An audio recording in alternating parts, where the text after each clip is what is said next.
Oh, kumusta mga ka-er? O mayong buntag mo diya. Ang atong oras is alas 7:20 sa buntag. So kay nahurot na matong saging so nagplano ko nga mo palit na pud og saging karon kay mo adto tag Tiangge. So very importante gyud ng mga ka-er samot na sa mga basketball player mao nang need gyud ta mo kaon kada buntag og saging. So tara, mag-andam na ta. Og shout out ti Kuya Noel sa paghatag sa jersey bisag wa mi gaduwa.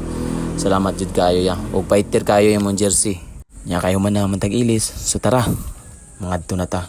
So hang tips sa mga basketball player, kaong gyud mo kada buntag og saging para inyong lawas healthy nya condition pa always.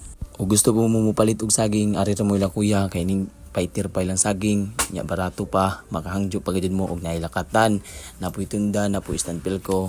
So asa na mo palit diri na mo sa ila kuya. Og shoutout po ko ni Dion Dimilites og ni Kiael Jan og Jason Domingo. So maorto mga ka-er, daghang salamat, bye bye.